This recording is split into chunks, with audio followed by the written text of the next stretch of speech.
All right, good evening. Welcome. My name is Dark, and I'll be your host and caster for this evening. NGS Season 19 Playoffs, Division B West Quarterfinals between Clouded Minds and Bunker Fun Time.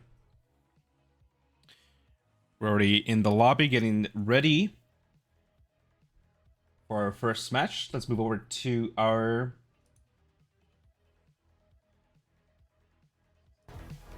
map select so we can take a view of the bands we just had.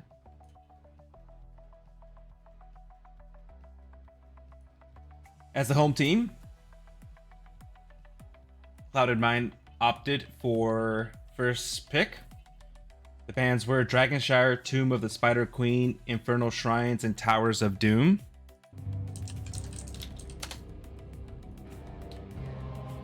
And Bunker Fun Time opted to select All Track Paths. So we'll be going to All Track Paths for our first matchup.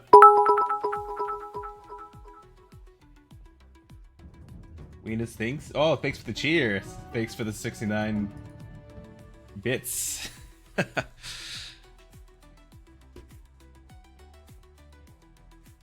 So, I'm ready for a 4-hour cast, right? We're gonna go all 5 games. I know that yesterday or Wednesday I cast another match and went four games, and that was about a 3-hour, a little bit over 3 hours. So I'm ready for the marathon. I ate, so I'm not gonna be hangry.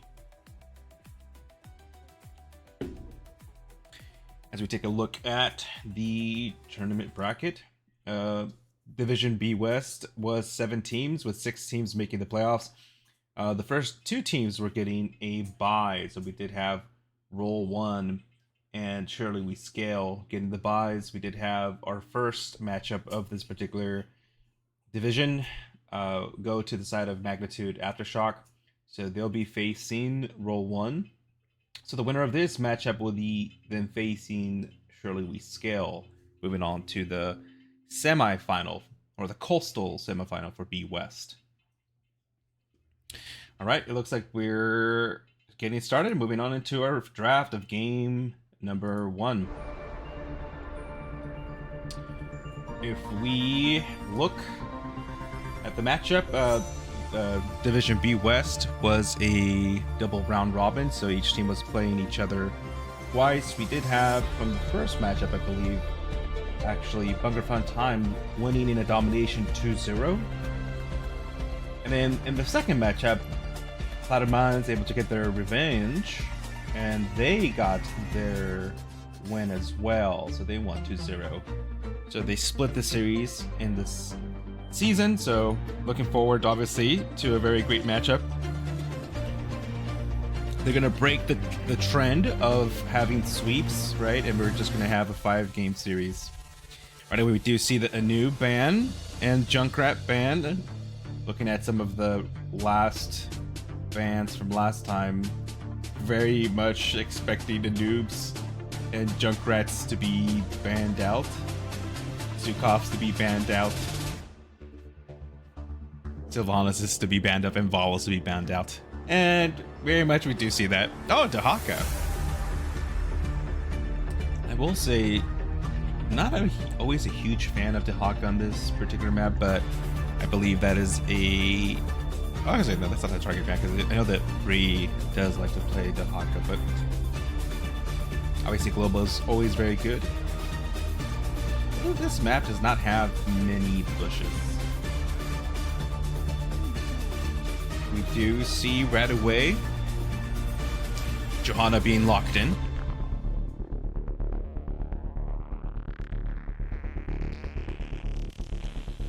Based on my knowledge, I'd imagine we'd probably get to Sylvanas. I was going to say Sylvanas. Oh, it got picked right before, and then probably we want to tank. Oh no, we do have Anduin coming through. It happened just as I called it. I was like, it's going to be Sylvanas.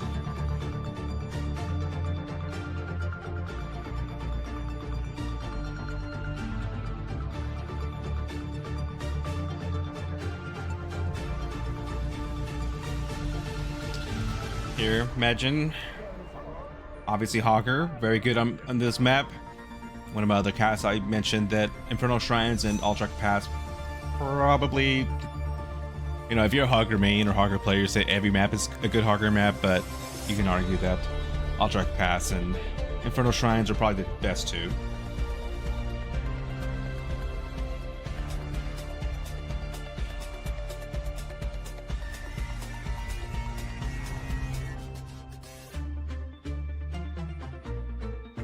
Do you see a gold dam ban?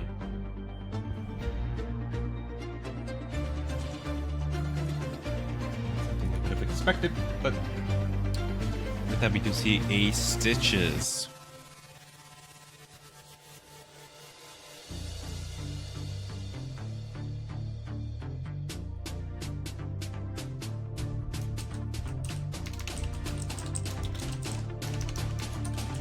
You're still needing a tank and an offlaner. You do see the Murden and the Leo.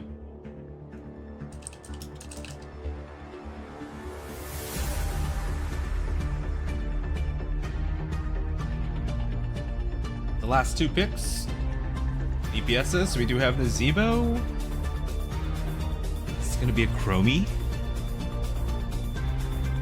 The Zebo and a Chromie.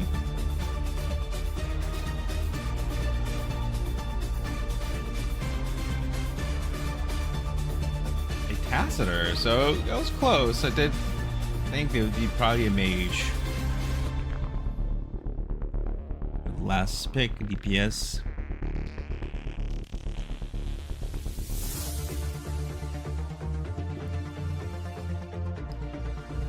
Now, probably this should be a Chromie. Mephisto.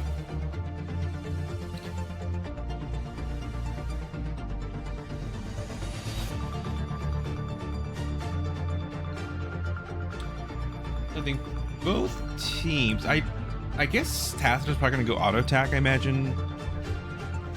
Obviously, with the changes of the Oreo, it doesn't rely as much on having a good battery as before. But very much looking forward to this game number 1. I'll see you shortly in Ultra Pass.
There you go, there was a bit of a lag there.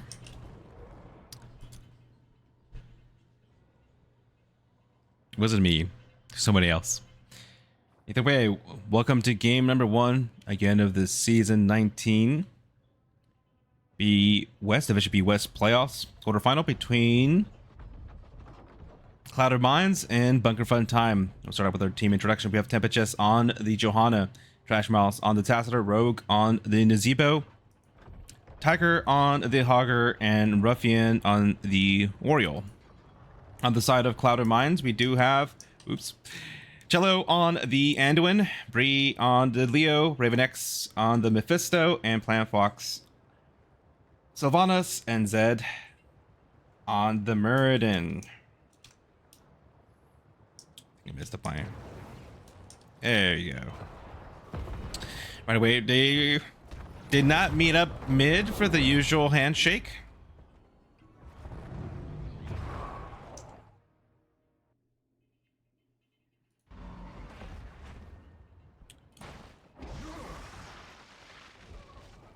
Looking at the towns, we do see Nazebo going spiders, so going, I imagine, full spider build. Tassadar is going to be going auto attack. So playing the pseudo AA. Siege camps are up. Right away we do see Hogger doing Hogger things, showcasing why Hogger is such a prio here. Didn't get quite the full spin. Obviously, it's a great advantage when you only need one particular hero to take a camp instead of needing two. But obviously, it's not too big of a deal. There isn't too much to do. At least in the first 3 minutes or so.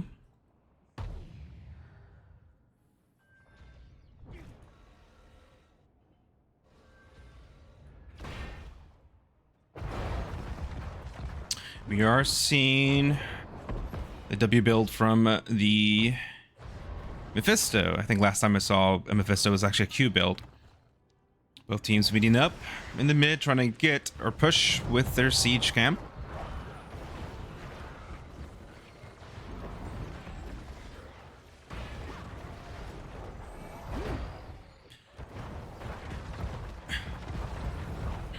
Obviously with the Sylvanas, it's slight advantage early, but still getting pushed in a bit. We are seeing Hogger going full E, or trait build, I should say. So far besides that, it looks like everything is pretty standard. I guess the only different is the tasks that are going AA, which I figured would have been the case. So obviously the question will be, obviously this is going to be in Tomb. Leo having very much a win condition. If they go in Tomb and then go Silence in Tomb.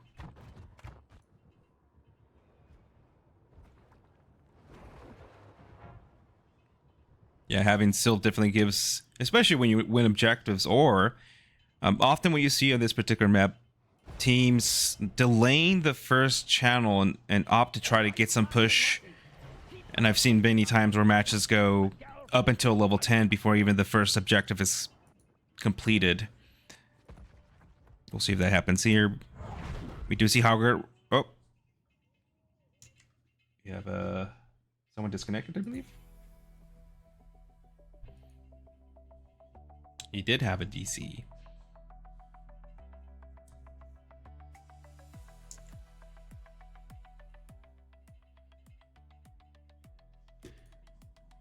All right. We'll wait then to get back in, but just talking about the map so far, obviously teams are going to try and prio and pump those siege camps up. Are very much can argue they're almost like mini bosses on this particular map. Hogger obviously being able to take that by themselves, pretty good advantage.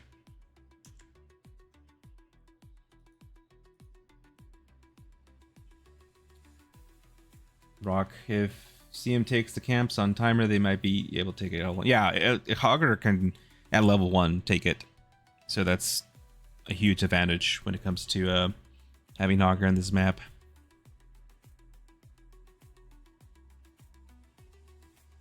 Alright, I guess we have to wait a second for this connection. Alright, looks like everybody's back.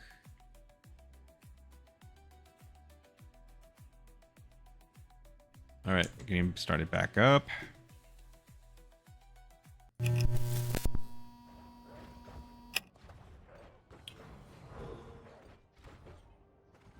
Both teams were able to get their camps going. Obviously, Hogger. See, having 3 people who needed to be here to do this camp obviously is slows you down a bit. We do see that they're going to opt to try and get at least some of that channeling gone or done. Oh, we have another DC, I guess.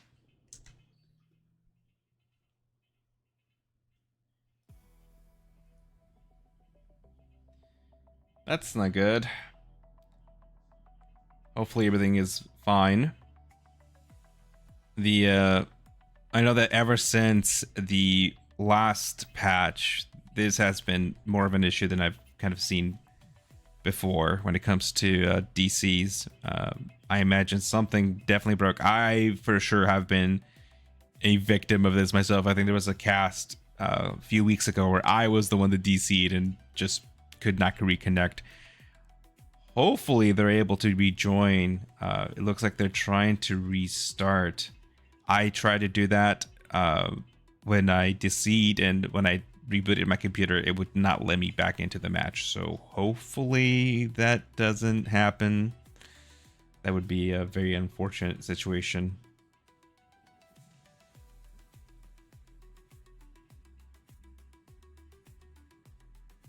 All right, well, they're gonna restart, so I imagine this might be a little bit. So with that, I'm actually gonna make sure my water is up and running. I'm gonna make sure I have water because I imagine I'll be talking for a little bit. So we'll wait for the match to restart since they're gonna try to rejoin.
I guess in the meantime, let's go back to our map select for those of you that are joining us right now. We did have Clouded Minds being the home team, opted to have first pick. Our bands were Dragonshire and Tomb of the Spider Queen from Clouded Minds, Infernal Shrines and Towers of Doom from the side of Bunker Fun Time.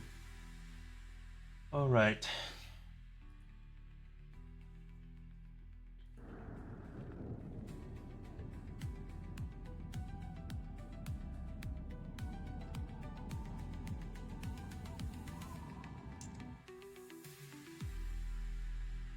So move back this screen over here while we wait still. This is where I have to do what Pillar does and just have like a list of scripts of jokes, etc.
All right, looking at, as I mentioned before, in the series, Division B West had 7 teams. All teams were playing each other twice during the season. Clouded Minds and Bunker Fun Time split the series 1-1. Each team had a domination over each other. So very much, I imagine, we're going to break that cycle. We're going to be having a 5-game series. So this is, again, a best of 5. I think this is the first season where that change was implemented. I believe the last season or the season before, had moved. The first round typically was a best of 3, and then it was changed to being a best of 5. So this is the first season we have best of 5 in the first round.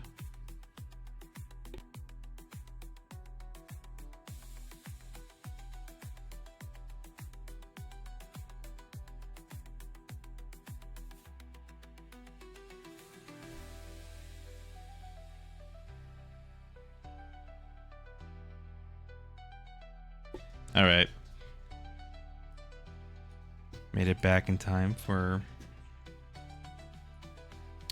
Hopefully everything is okay. As I mentioned before, I had the issue of being disconnected and trying to reconnect, and I was not able before. And this is when I was a caster, though, so it might have been different.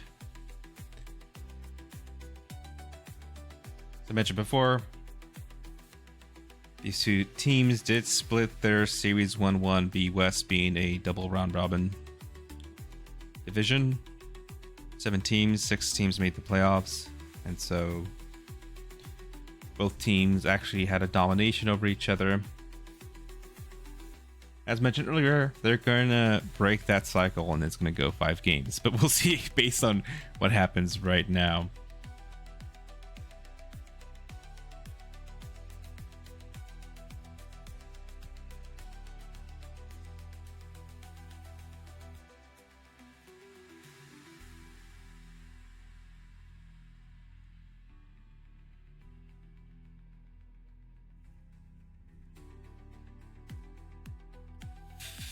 Think as far as timer and such, oh no, I'm not. Yeah, that's what I'm about to say. When there's issues, technical issues, each team is allotted, I believe now, 15 minutes.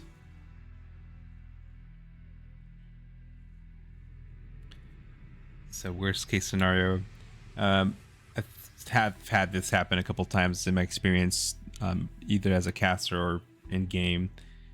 Worst case scenario, the choice typically is they can continue on. If the player's not able to reconnect, they can continue on with a AI, or they then have to likely forfeit. That would be unfortunate. However, obviously,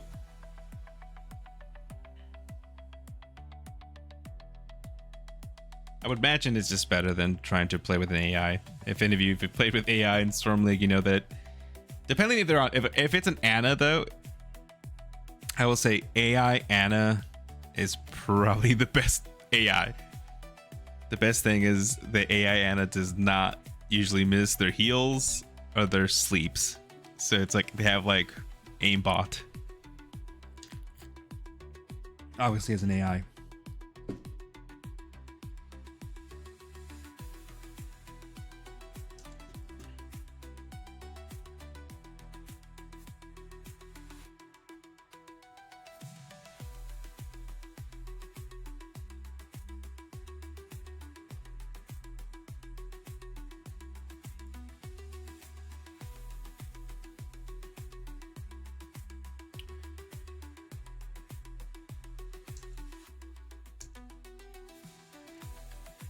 See if I can communicate with the teams to see what's going on. As a observer in the match, I can't actually type to them. I would have to type to them via Discord or something.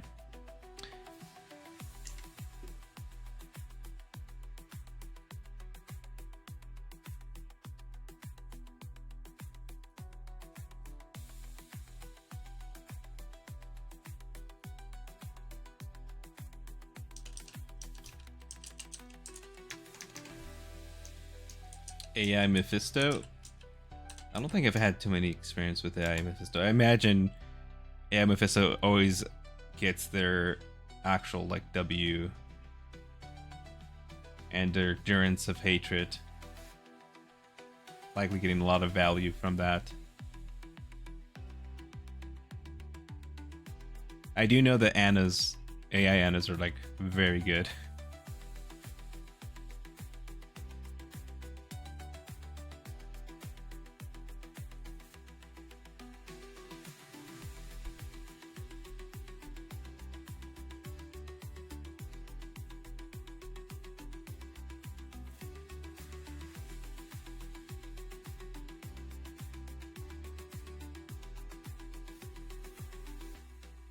Alright, it looks like they're trying to rejoin, so that's good news.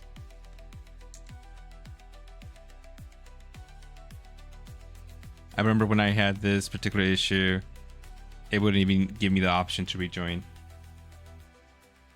So if they're trying to reconnect and rejoin, that's a good sign.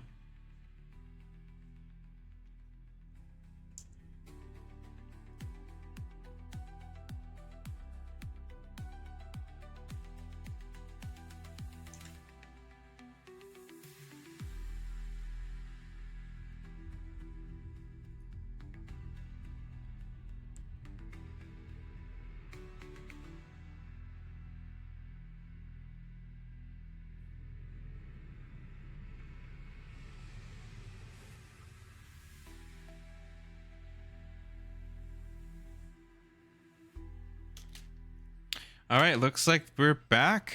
So they were able to reconnect. That's good. Okay, the restarting. And it looks like we're back in game. All right. After a lengthy break, like I said, at least things worked out.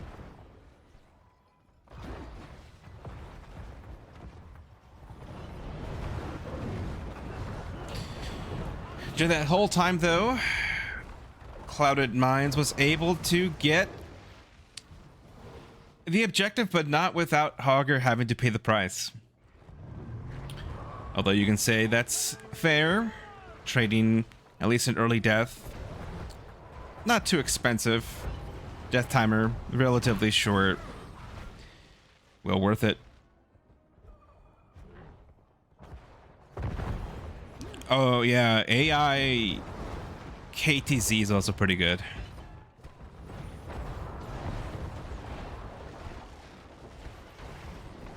We do see Clouded Minds focusing on that mid fort. However, pretty good defense on the side of Bunker Fun Time. They're going to be a little bit. We do have Sylvanas trying to save bottom as much as possible. The first objective is not too strong, especially if you have a team with decent siege in wave clear. We do see Leo trying to do the defense top. The top of the objective going to be going down. And we do see Hogger able to get away with about 200 health. So overall, pretty good defense. They did lose some of their towers. Top and mid, a little bit damage to the mid fort, I should say. And bottom tower survived about halfway through. We do see right away both teams get on the camp cycle. Hogger doing Hogger things.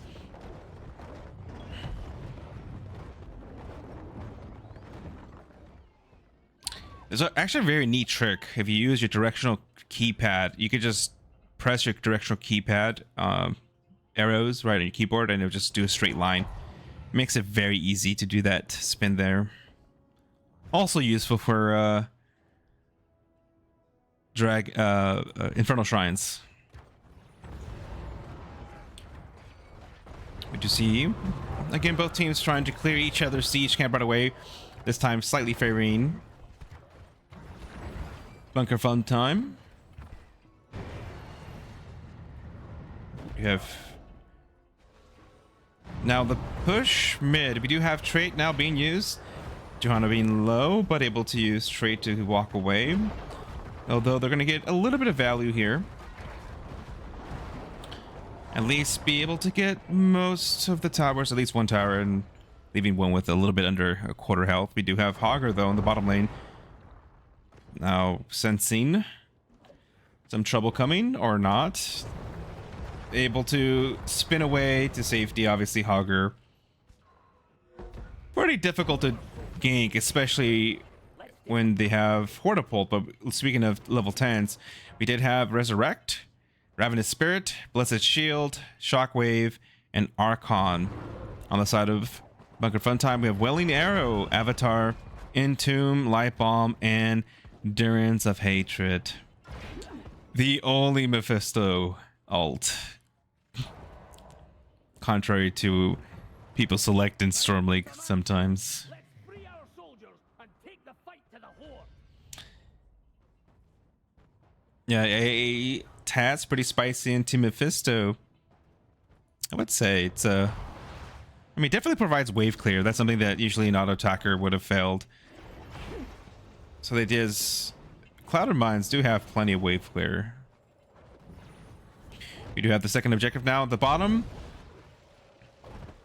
Clouded Mines able to get the channel, at least for the time being, get some of that objective time up. We did see both teams do again their siege camp, so I do like these teams have been very good of getting their siege camps on. We do have Lightbound come out on the Murden, was stunned by the Oreo, so delayed the light bomb from the Murden. We do see random atmospheric being used, able to secure the kill on Murden. The silence comes out from Sylvanas and Tomb on the Tacitor, will be able to secure the kill. Hogger still on the point. Uses Shockwave to at least stun. Very good combo by Hogger. That was calculated indeed, right? You die and you prevent Leo from getting trait value. Let's do this. So we have the second objective now again being secured by Clouded Mines. Very good whip by Oreo into that wall. So I was trying to get some value mid with trait, but you get a little bit of damage, so again, Hogger sacrificing themselves for the objective. I imagine this likely will be able to take mid. We do have 3 members though, and top is for the most part going to be cleared for free. Leo's clearing bottom.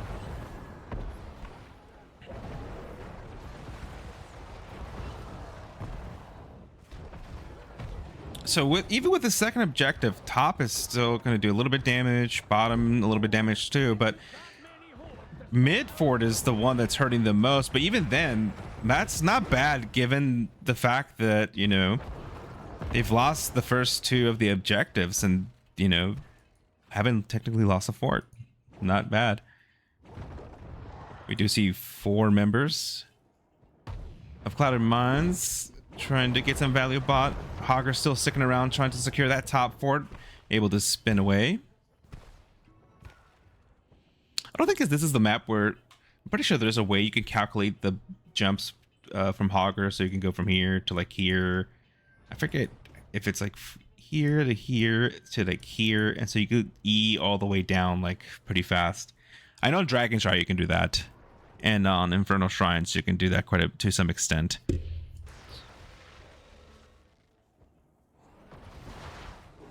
Means I need to go back to custom and practice that. So with that, we do have level 16 about to be set. The Blessed Shield, Live Bomb, Endurance to counter, Entomb on the Tacitor. We have a couple members of Clouded Mines very low. Endurance did hit a member. Mephisto able to secure a couple kills. We do have a 2-for-1. Oreo trying to get away.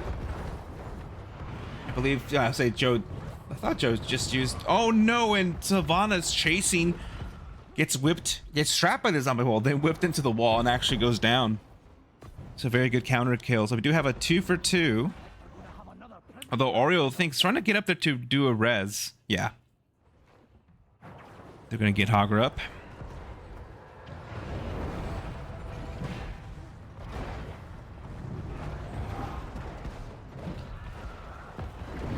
We do see Durance go out, misses. It looks like they're going to be able to get mid down.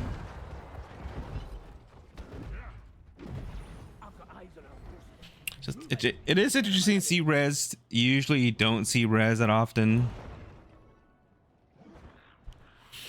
I think it's a good ult, for example, in that situation where you're able to go back and res, but obviously in team fights, Aegis is a lot better value. We do have members of Clouded Mines getting low, but should be able to get away for the time being. We did have the siege camp being picked up.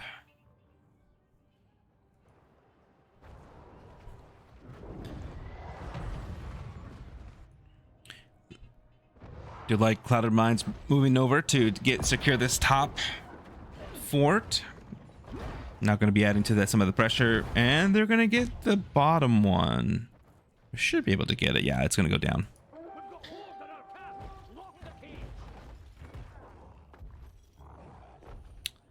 So if you're Bunker Fun Time, you want to make sure that you're able to win this objective, because I think at this point it gets a little bit more challenging. We do Hog are spinning, but getting very low, able to get away from the time being. Durance comes out and misses again. Light Bomb was used. I do not believe it connected to anybody, but we do have Leo going down. Spirit being used, secures a kill on Murd, and 3 members of Bunker 5 Time still alive for the time being. Anduin does go down, and so does Hogger, but I believe, oh, the silence being used.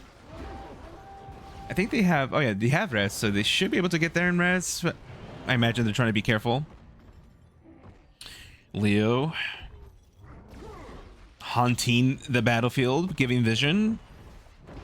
So it might be a little bit risky to try to res. It looks like now they're going to be able to go back.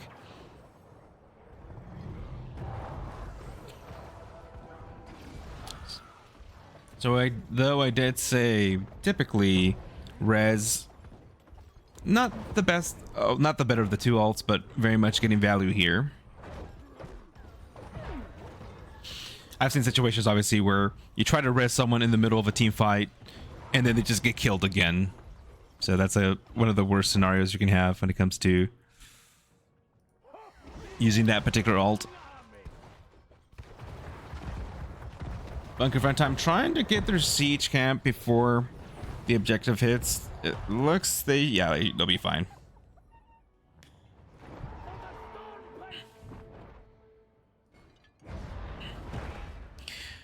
So now in about 15 minutes, these objectives are a little bit more scaled. They're going to do a little bit more damage. They should, depending. Oh, we do see the light bomb does land, and do we have the Durance? And Mephisto, I think, has been able to land about one of their Durance, and sometimes being out of reach. You do have Spirit being used, and it does secure the kill on the Murd, and I think it was the Spiders actually eventually got the kill. But the wall comes out, and when not able to get away, does go down. And now with that, I imagine they're gonna be, oh, Mephisto, that shield, that W shield saved them. I think if it wasn't for that, they probably would have gone down. They're gonna be able to secure that top keep for sure. Mid should go down relatively. Oh, Hogger has to be a little bit careful. We do have 20s online.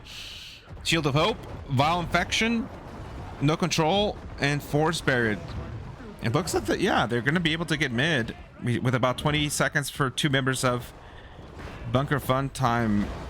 Now with that second keep down, reducing one of the armors of Drekthar. And I guess the timers were still relatively short.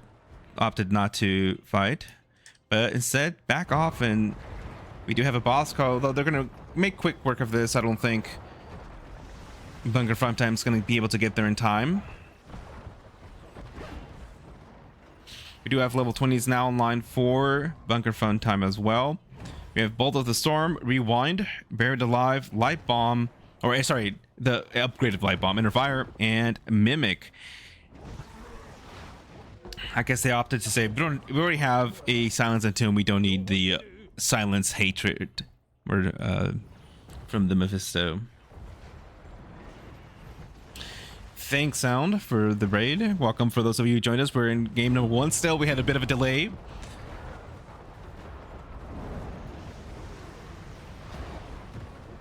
Now they're pushing with the boss, and with the bottom keep, this is going to be making a difficult defense.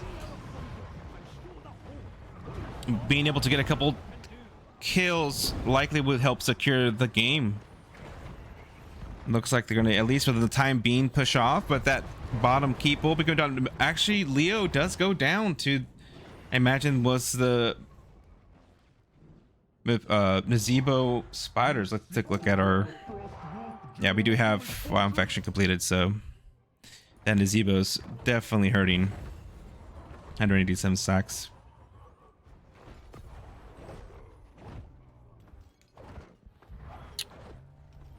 Again, thanks for the raid sound. Hopefully your cast and match went well.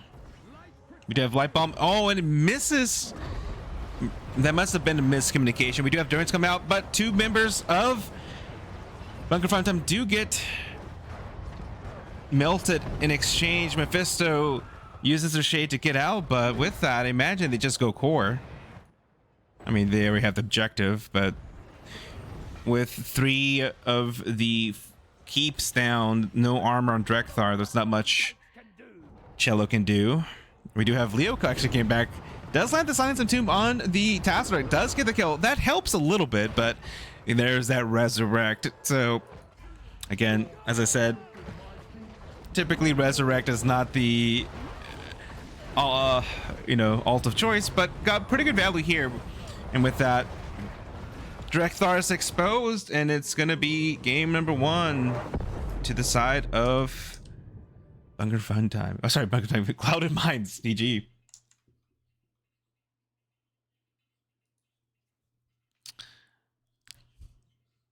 Even though I said Bunker Fun Time, it's not what I say, it's what actually happens, right? And Clouded Minds getting game number 1.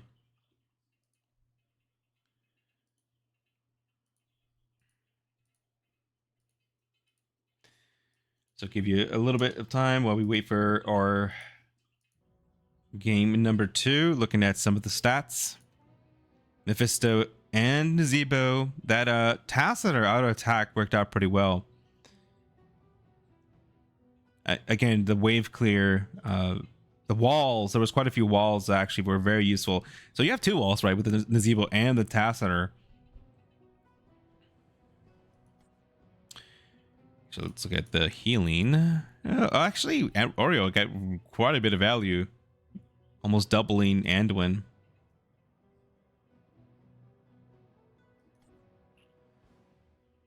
Moving over to the talent screen for your time, for your analysis purposes. For the most part, everything looks pretty much the same. Obviously, Tassadar was the one big difference going to auto attack. Very much worked well in this particular matchup. Kill count being 13-7.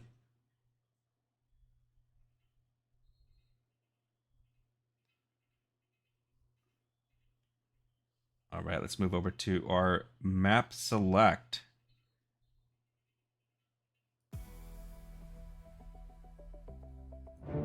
For those of you that just joined us, just updating you on the map bans. So we did have Dragonshire and Tomb of the Spider Queen being banned out by Clouded Minds. Infernal Shrines and Towers of Dune banned out by Bunker Fun Time.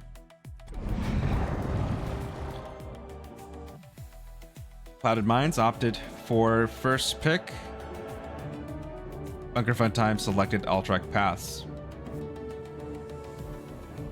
We'll try to look at the data. I think it was in the in-game series. The map pick winner typically. Oh no, it didn't matter. I thought I saw that it was a map pick winner usually won. It was split actually. So it was first pick and map pick both won and lost equally.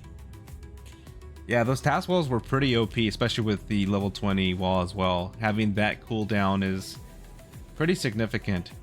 It's almost, if you do it right, almost like having an entomb, right, on a very short cooldown. Obviously not a silence, but still.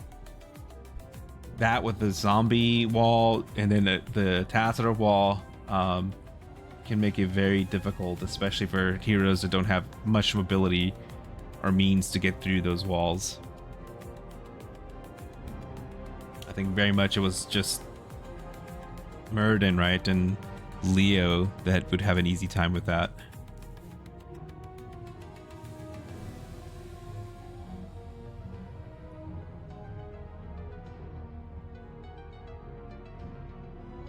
I should award my outcome. We did have Clouded Minds.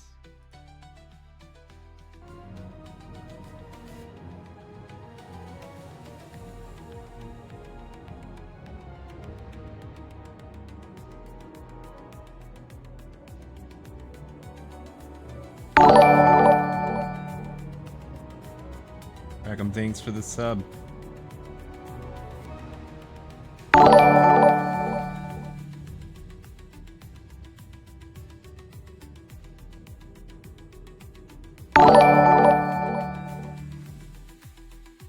Oh, it's a multiple gift. So thank you very much.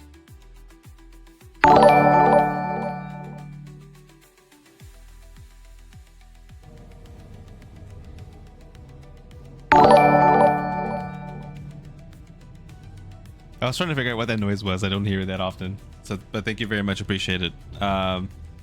Looks like we have our next map up. Looks like we're going to Braxis.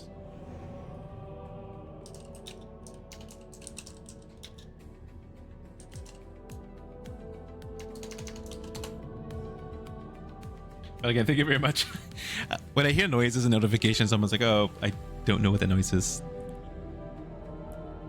It looks like Bunker Fun Time did pick the map. We're going to be going to Braxis. Braxis was the map, I think, for the longest time, I think for the previous like 5-6 seasons, was probably much the least picked. That very much has changed this season, where I think Braxis is not the least picked anymore. I believe it's Sky Temple now across NGS. So Sky Temple is the new Braxis.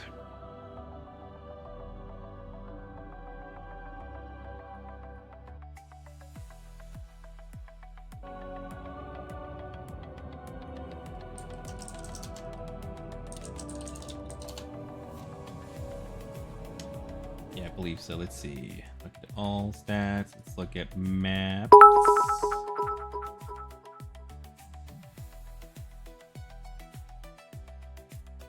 Thank you, Tiger, for the follow. Well, it's not showing me for the whole of NGS. That's weird. Let's just look at Division B, which would be Division B East and West, which is good enough. But I know I saw this before when I was looking at some other stats. The most picked map in Division B was Infernal Shrines, then Tomb, then Dragonshire, and yeah, Sky Temple is the least picked, followed by Volskaya. That's right. Sky Temple and Volskaya are now the two least picked, followed by Garden of Terror and Alterac Pass. So nobody likes to play Sky Temple, Volskaya. However, because this is a best of 5, if we go 5 games, that means we're running out of maps, which means no one banned Sky Temple, no one banned Volskaya, and no one banned Garden of Terror. So if we go 5, we're gonna see one of those for sure.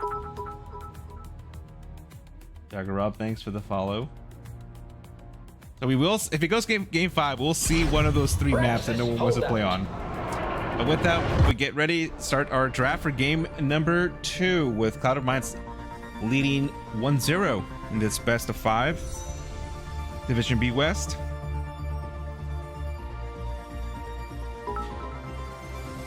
Remember, thanks for the follow. And just like previous match and historically the last 3 matches they've played, my matchup, we're going to see a new band, we're going to see the Junkrat band, we're going to see the probably Savannah's band I mentioned. Although they have changed it, if you look at the history of these teams, there has been a few different bands. Vala band, Stukov band. I imagine Stukov is going to be banned here for sure. This is probably one of the better maps for Stukov.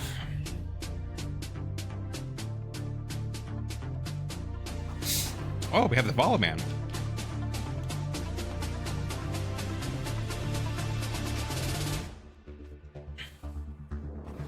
Five subs greater than 100 bits from Tiger. Come on. That's fine. In the end, I appreciate anything. This is a fun episode. So the thing is that for a living, I do a lot of speaking. And so on days where I'm talking a lot of there's days where I'm talking about 6 hours of the day.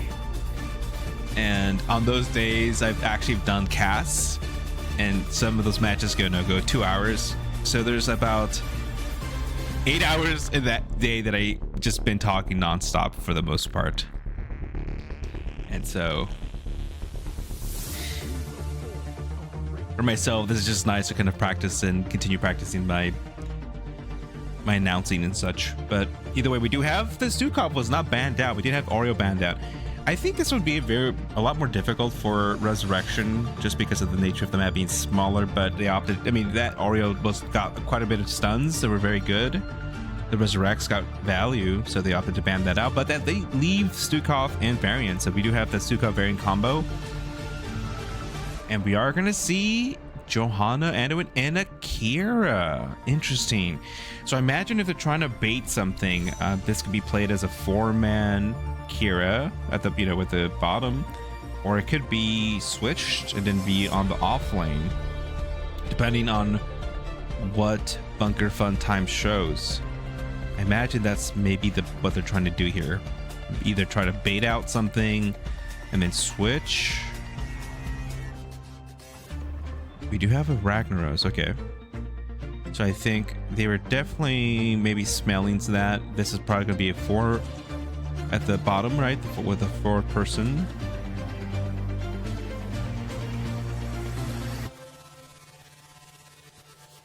Oh, the HGC draft music, yeah. I just have to. Well, I remember watching HGC. One of my favorite things was like the music from the draft, so I had to yoink it.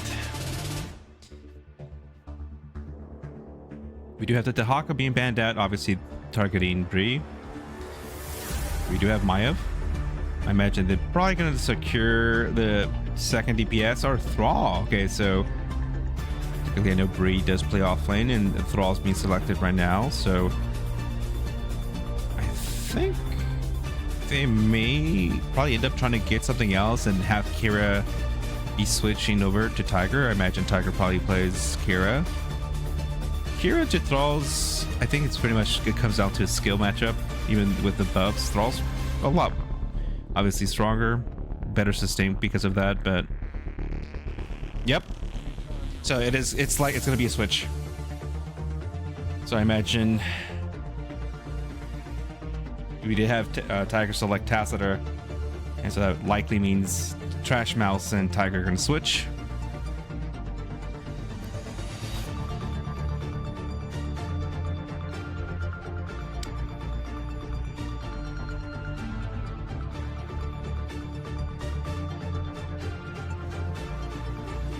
And then we have the Sylvanas. Yep, there's a switch. So that's kind of what I predicted. I was like, that's an early Kira. You pick the Kira, try to bait out and see what comes out. If you like the matchup, you keep Kira as the offlaner.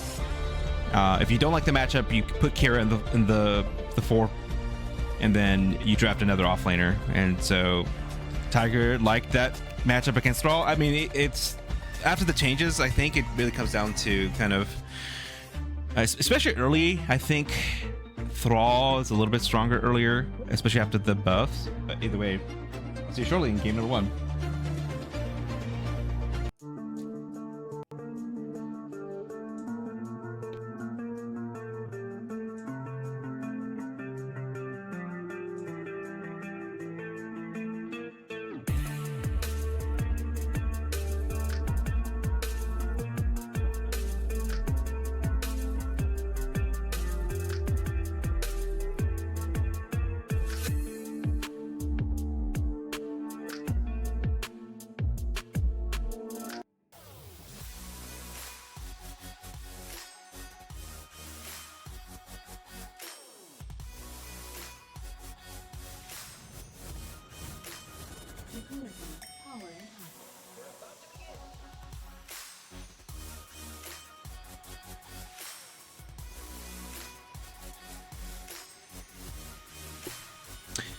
All right, welcome back for game number 2. I cut myself off because I was excited about the kind of draft theory that was played there, which that's what I thought was going to happen. You pick up the Kira, see what happens, and then based on that, you either keep it in the 4 or switch for an offlaner. But anyways, let's start with our introductions. Game number 1, having Trash Mouse again on that task, or Rogue on the Rainer, Tempest Jet on the Johanna, and Ruffian on the Anduin.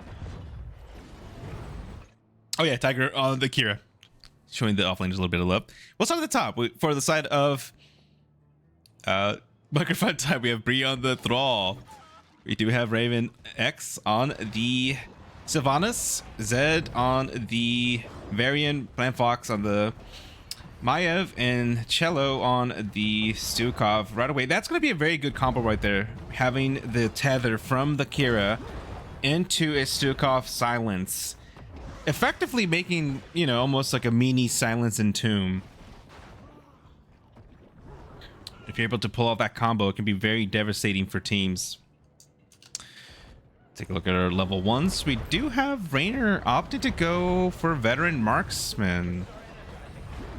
Usually not something we do have Varian getting so low and does go down, as we know Varian pre-4 not quite the tank that you need.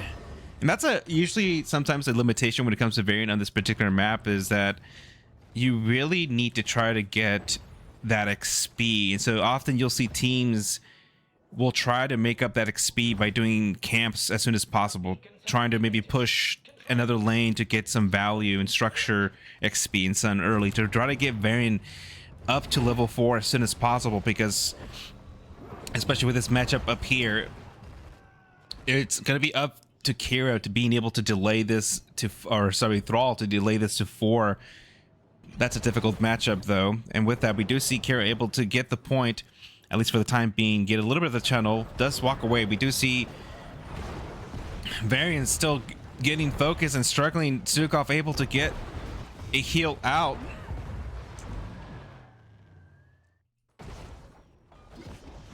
So I forget to put my prediction. Too many things going on.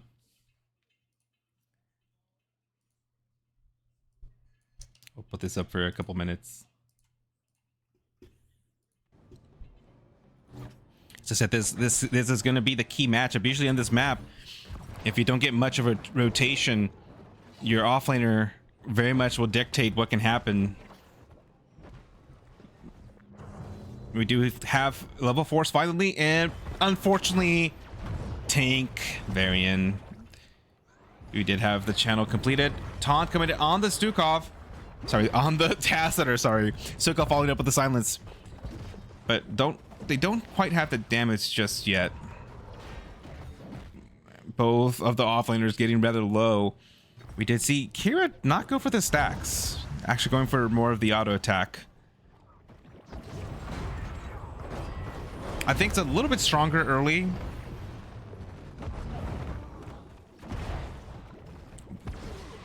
We did have Kira tap, and both offlaners getting tap.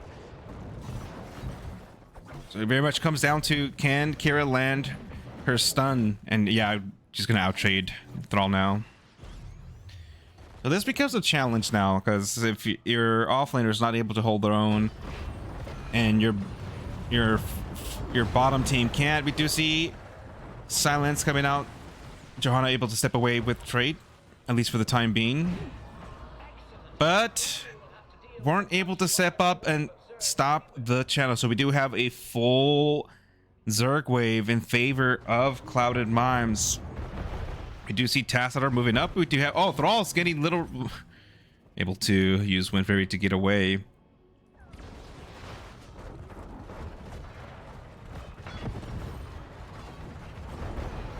This is Jimmy, yeah. We do see Tassadar going auto attack again. So I guess that worked out last time.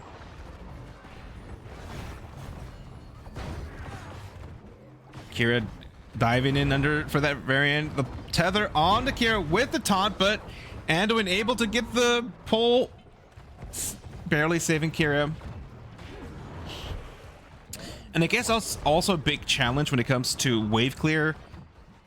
Very much Bunker Fun Time is going to have a more difficult time dealing with full waves, even with Sylvanas and Maiev, which don't have horrible wave clear. It's just compared to Tassadar, Joe, and Raynor, maybe slightly less able to clear full waves.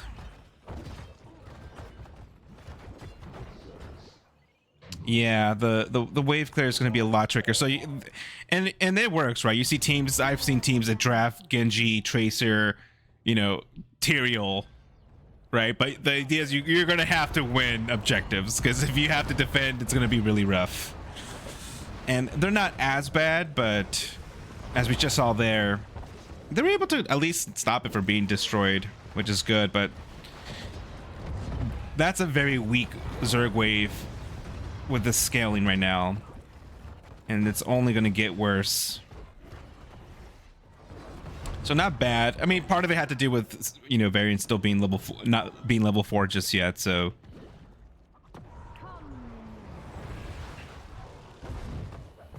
to see Thrall trying to do their best to sustain top, but Joe went for the hold your ground. I guess it makes sense being able to have their trait more often, but you typically don't see that. But against a Varian, I guess it makes sense. I would say that the team fight potential is a lot better for Bunker, so they're really going to have to rely on that. And I would say, yeah, you're going to have to send some help to Thrall at some point. We do see Maiev trying to pick up that siege camp. Yeah, you're going to have to get some sort of help. I figured it would be a little bit in favor of maybe Thrall earlier. But like I said, it's a very much like I've seen Thrall take on, play against Maevs and other tourneys, and it very much is like a 50-50 kind of skill matchup.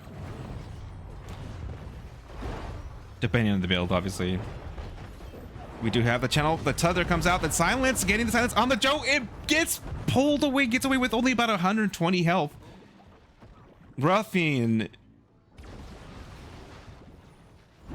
I would say in game number 1, definitely Ruffian was MVP with those whips and being able to save the team. And again, able to get members out with that pull. They were able to secure the bottom. It looks like they were trying to back up. Oh yeah, Tasker did back up.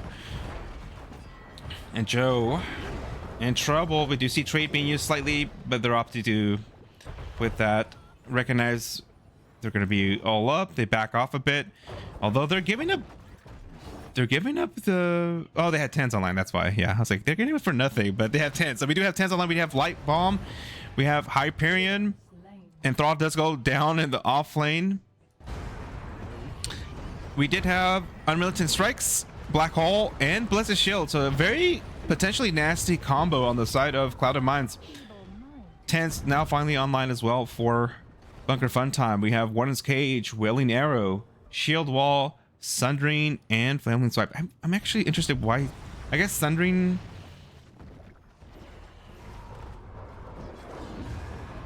I think Earthquake maybe, especially with a Maiev.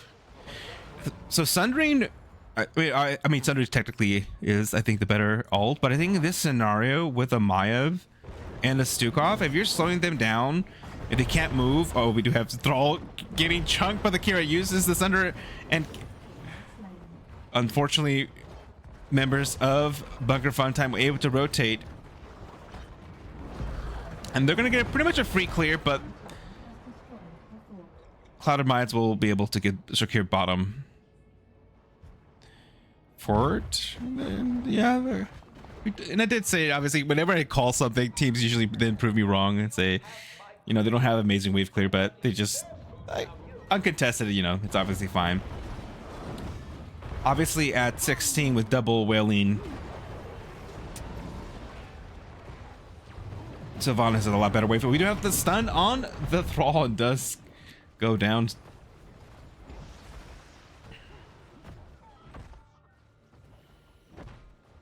They can do minions well, but the Zerg is different animal. Ha ha ha. They evolve, right? We do have now both teams moving over to pick up their, or at least Clouded Mines was. Looks like they're trying to be a little bit careful. Just maybe they detected that they were trying to invade.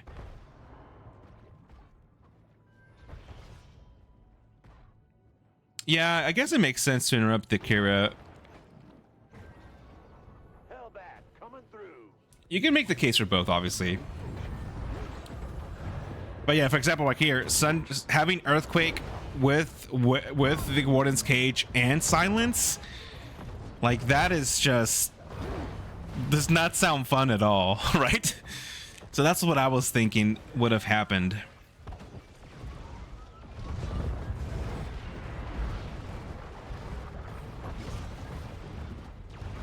We do see 13's about to be online.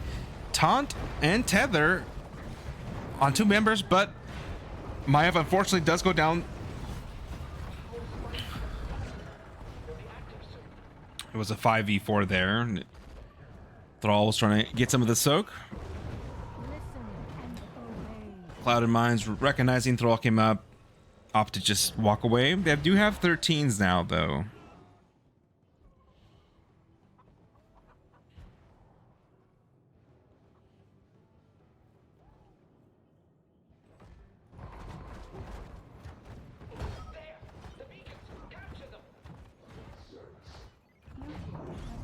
We do have bottom secured by Kira. Thrall has a little bit more sustain now. Did go with the, especially now with the Rolling Thunder, Ancestral Wrath, and Grace of Air. Gonna be a little bit more sustainable. I think this is where Kira not going the stacks might have. Now we do see kind of a slight difference in the scaling. I think the auto attack doesn't scale as much, finishing touch and now your pain.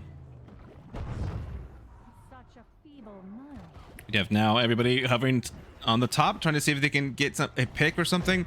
We do have Varian get on the Johanna. We do have Trade Beam popped up, Black Hole used as a disengage.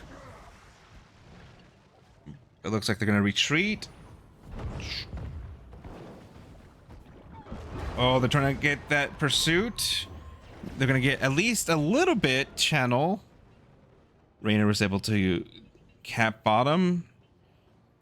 Often that is something we do see. Teams just try to channel a little bit at a time. We do have Kira very good silence on Sylvanas. Now we have strikes from the Kira. Does delete Thrall and Varian. Now 3 members of Bunker Farm Time trying to get away. Slukov trying to use the slow, does land, and at this point kind of gives up. And with that, leads them right to the boss, and they're like, hey, we're here. Let's go ahead and take this. If the camp doing a little bit of work down here, but not going to matter much. They're going to get, at least for the time being, at least half. They're probably going to get most of it with the boss. And with about level 16 right around the corner for Clouded Minds now. And that's the thing about this particular map, and maybe why historically people hated it. It was very snowbally. Obviously, after the changes they made it, so it wasn't as snowbally. It's still very much a map that can snowball out of control real quickly. With almost about a 2-level lead. Makes it very difficult for teams.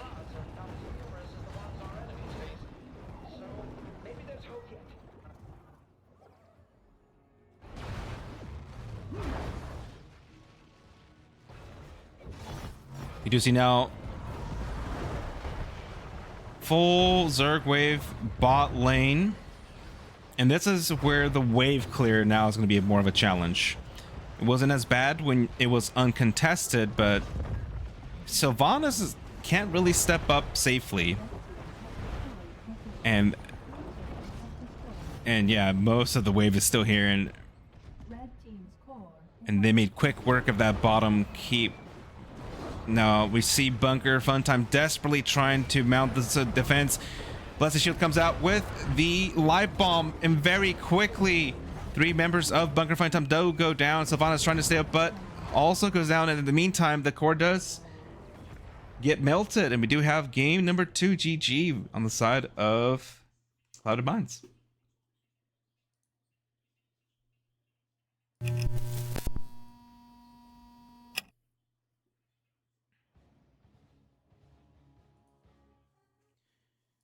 So a very good draft strategy that ended up working out.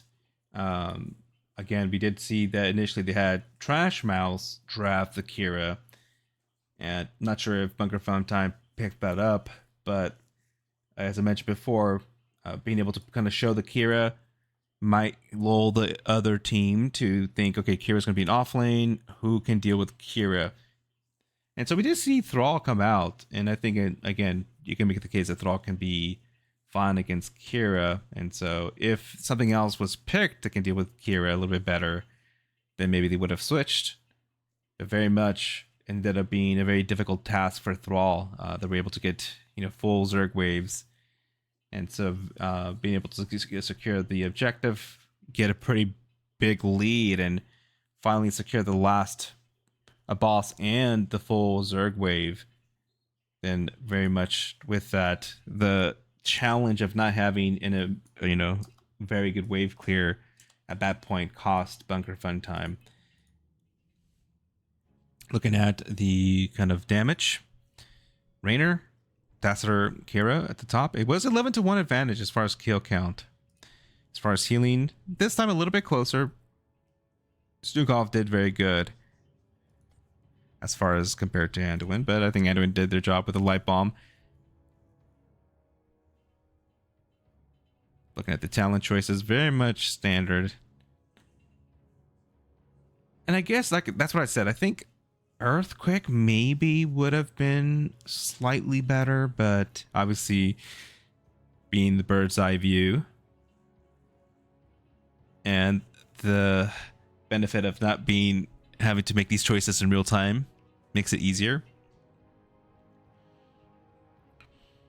Because that could have potentially been very nasty, right? Having having Earthquake with Warden Cage, with the silence, and then you can have the initial silence so they can't do anything, and then as Stukov's silence, is used, or vice versa, use the Stukov silence initially, right? They went the upgrade, so it gets a shorter channeling, but then after that's done, follow up with the silence from Sylvanas. Effectively, people can't press buttons for a really long time. Let's look at our map select for the meantime. It looks like we're going to Volskaya. There we go. The second least picked map, at least in Division B.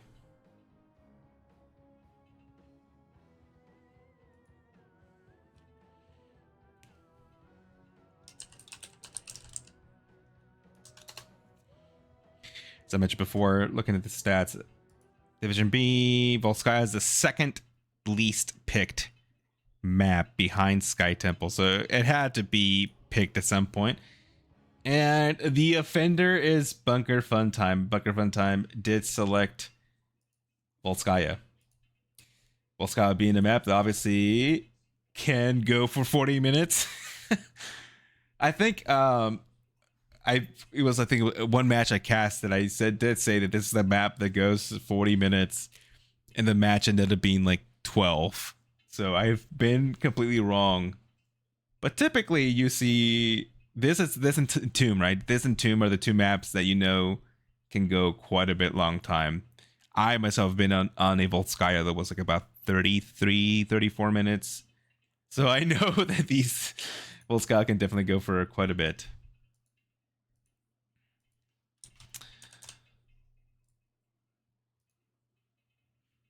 All right, so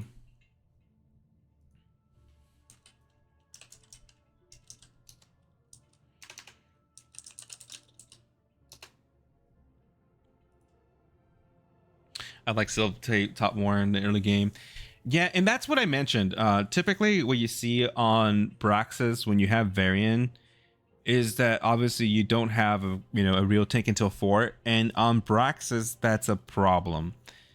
And so when you look at the how Varian is played, sometimes either you kind of concede bottom a bit, but try to get value somewhere else, either structures in the top lane in that last matchup, trying to do camps, doing something, whatever you can to get to 4 as soon as possible.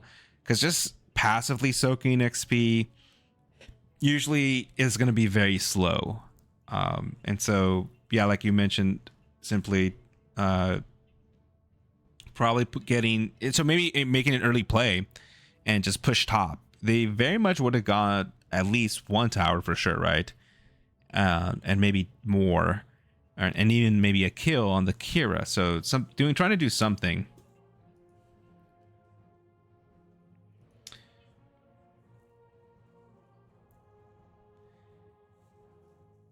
But on the contrary, good job on Cloud of Minds recognizing that, they don't have a tank until 4, and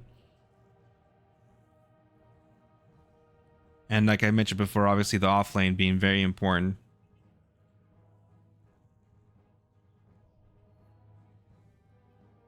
Well, I guess with the auto attack build, Kira's a little bit stronger early. The stack build scales better, so that's fine. Because then if Kira's not able to, do damage and sustain and pressure Thrall off and lose it, that actually gives time for Varian to get back into the game.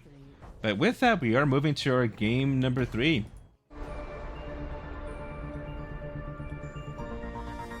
Welcome to draft for game number 3, Volskaya Foundry. As I said,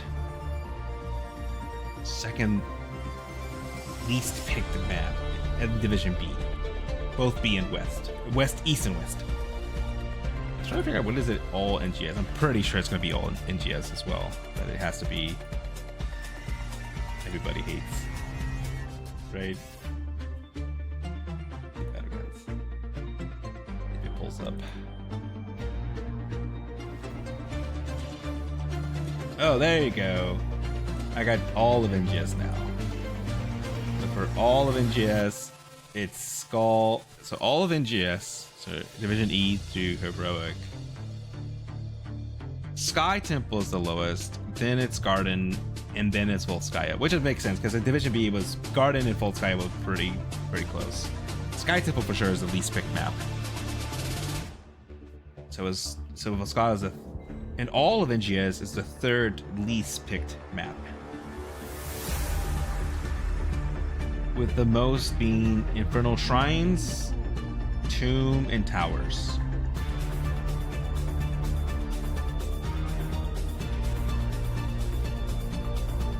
But again, with a best of 5, it means and they banned out the most common maps. It means if we go to 5, we're gonna have to at least see one of those.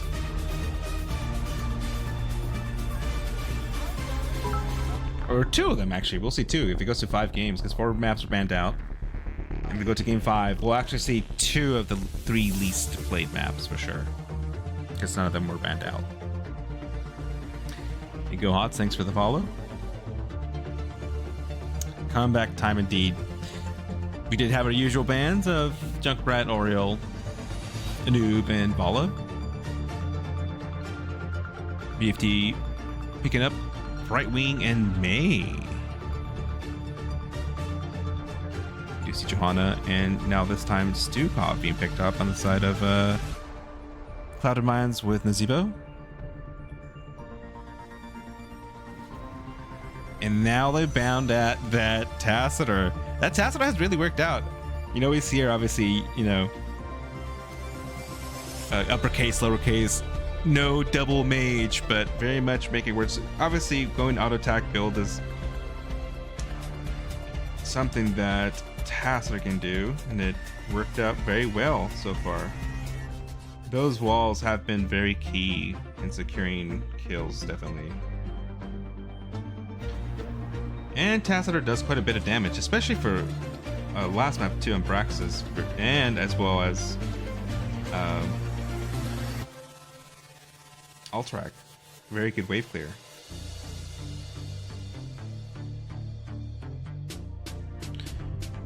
We do see the Mephisto being banned out this time.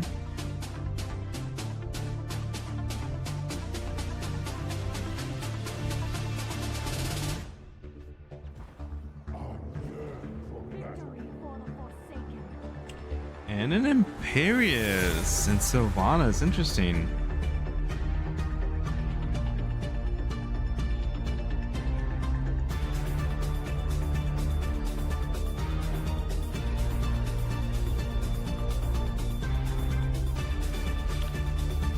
Thinking about what kind of combo or a kind of execution both teams are trying to do. Obviously with the zombie wall and the Stukov. And now we have the Sonya and Kira. So this here gives us a kind of preview of what they were thinking. And it Alarak. So we're getting some very spicy picks. So you see that Sonya Kira on the side of Clouded. That likely is probably what they were thinking. If we don't like the offlaner against Kira, we'll have the Sonya probably offlane or something and keep the Kira in the 4. And so that kind of shows you likely what they were thinking in the last match. But very spicy picks. And with that, I'll see you shortly in game number 3.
All right, welcome back.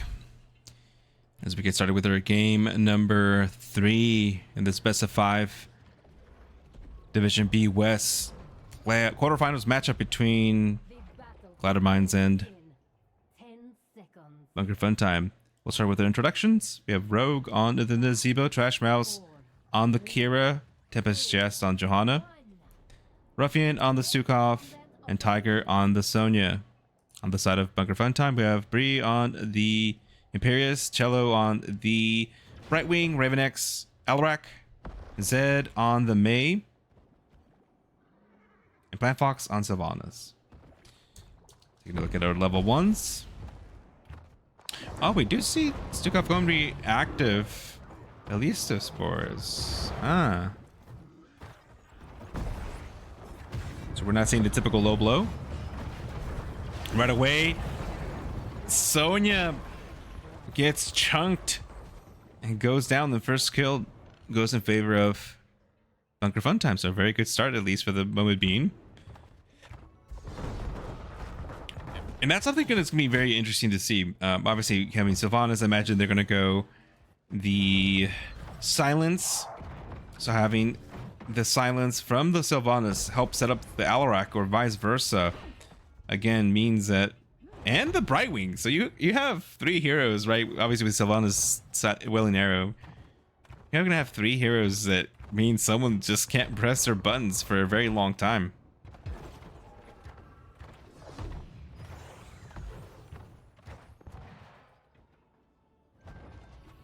You do see both teams pick up their fortifications. Usually the name of the game on this particular map is try to collect as many toys as you can. And often, well, I guess now after the changes, it's not as bad. It used to be the teams would just ignore the first objective, go around the map, collect toys, push, soak, and then for the second objective, or even the third objective, finally use all their turrets and such. We do see Bunker Fire Timing trying to get these camps. Typically, you see teams trying to get this camp out to line up with the first objective so that it's pushing during the objective. But if you get it out early enough, it should be out again so that during the next objective you can get another one out. Both strategies work. We do see Imperius trying to get the soak. Imagine Imperius is going to have to go the cleave at 7 to have any potential wave clear. And again, wave clear is, I guess, not as bad in this particular map, but the wave clear siege besides Sylvanas isn't too good for the side of Bunker Fum Time. Sonya and Nazebo, obviously. Nazebo, once they reach level 20 with Viral Infection, just...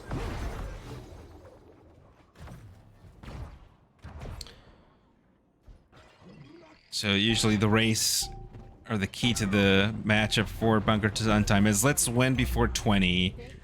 Because once 20 in Viral Infection becomes completed, can be very oppressive to play against a Nazebo. We do have Nazebo going spider builds. It's very interesting because actually you see for the most part that Thing of the Deep technically is the highest win rate level 1, but obviously that's in Storm Lake. I don't have any of the data from NGS. Oh, they're not picking. They didn't pick up the heal. And Kiro said thank you. I think May was distracted, but maybe just forgot. But Kiro just said thank you for doing the camp for us. We'll take the heal. We do have the first objective at the bottom.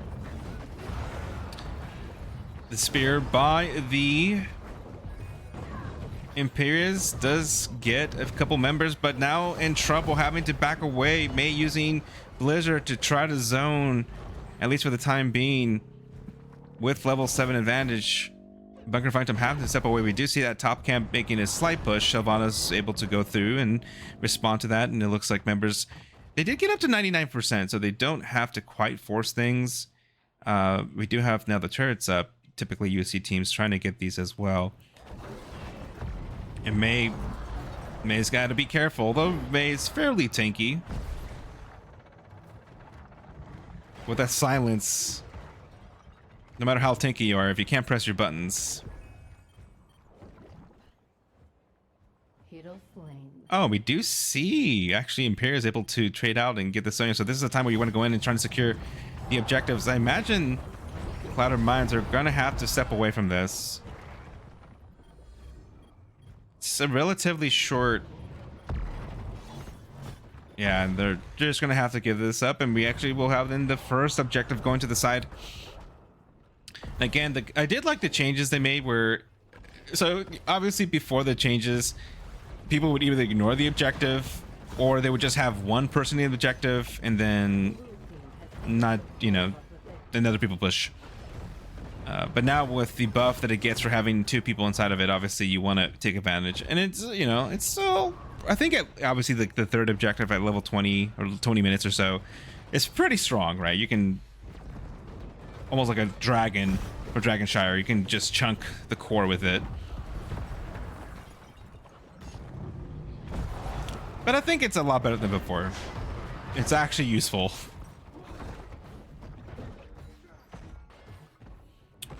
We did see again Hold Your Ground coming out from the Johanna. Like I say, you don't usually see that. The Q at 4 is just so good, especially when you complete the quest. We do see Imperius when go Holy Fervor, get that cleave, help do wave clear.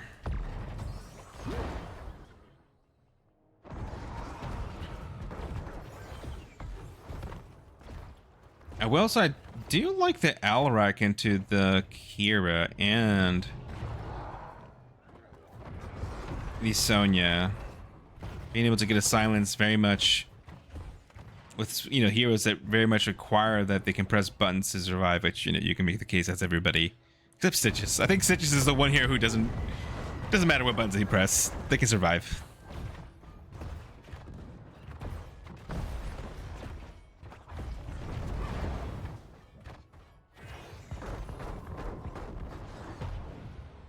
Level 10's online for both teams. They do have Failing Swipe, Blessed Shield, Final Strike, Ravenous Spirit, and Leap. On the side of Bunker Fun Time, we do have Counter-Strike, Ice Wall, Wrath of Ingrius, Welling Arrow, and Blink Heal. So I imagine with the setup, we're going to be having Leap, and this is going to have to be Crater. This has to be Crater, right?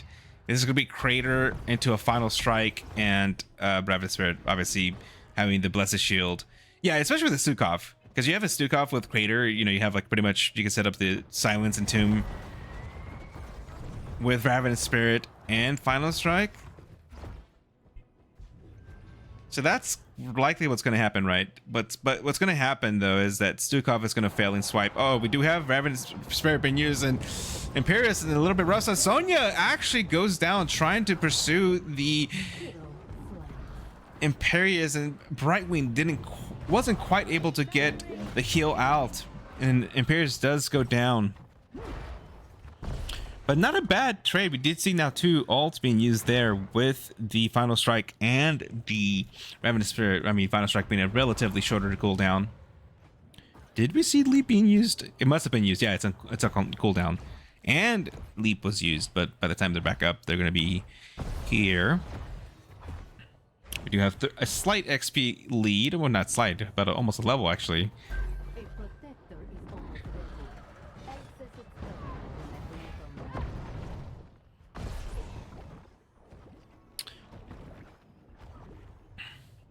And the issue with this time is that the DPS difference now is hurting Clouded Minds. Ooh, and a very good Counter-Strike able to, with the Sylvanas, secure the kill on. We have the Leap follow-up. Very good engage, or at least maybe peel. We do have the Silence follow-up. Brightwing getting chunked, but Sonya will pay the price for that. They did have level 13s on them, so that might have been maybe a little bit ambitious. Looks like Bunker Fine Times recognizing that we should probably take some of these toys away. Getting the bottom turret from the side of Clouded Minds, and I imagine they're going to try and get value bot. Yeah, no, Sylvanas didn't use straight. They did use straight for the, but I guess it doesn't matter. Imperius can tank it. They're good. Oh, there he goes. Trace back up. We do see Clouded Minds recognize they're pushing, so I mean they have a gazebo, so they can do quite a bit of work to this. I don't think they'll take it, but they should get a good amount. Oh, they're like, yeah, we're not even gonna get that. Let's just get value mid. That's a good play. I agree with that. By the time they got there, they maybe would have saved a little bit, but they definitely weren't gonna save it. So they traded 2 forts for 1. Not a bad deal. Buy 1, get 1 free.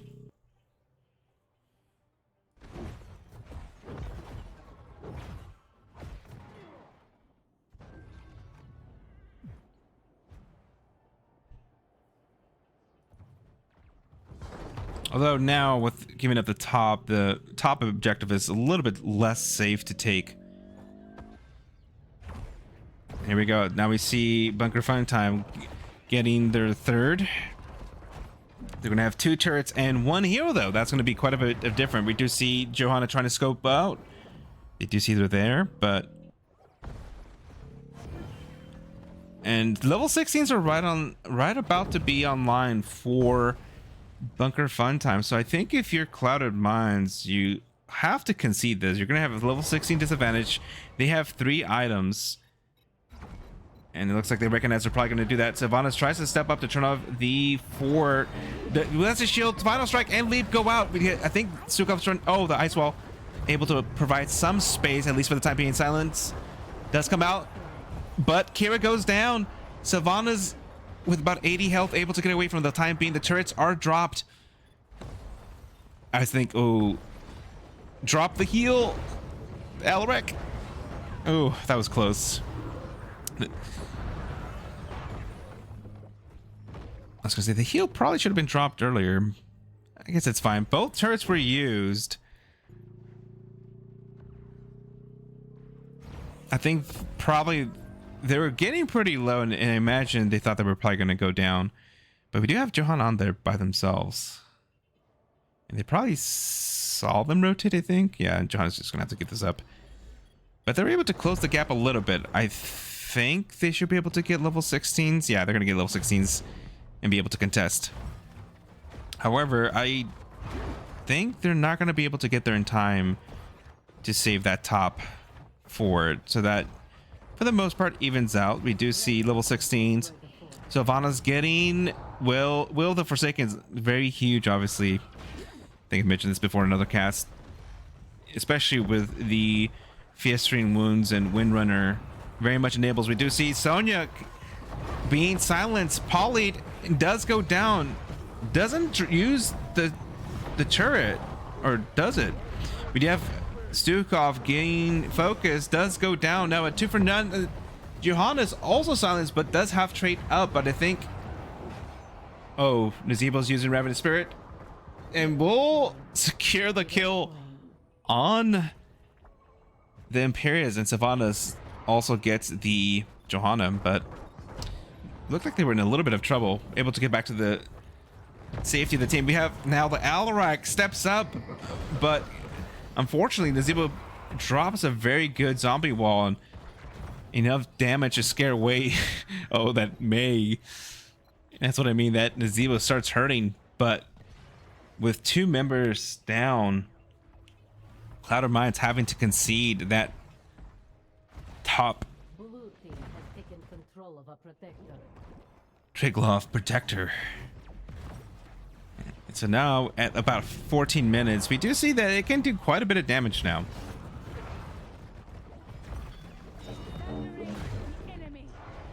However, it is getting melted, and if you're Sylvanas and Brightwing, it looks like you're going to be in a very bad spot.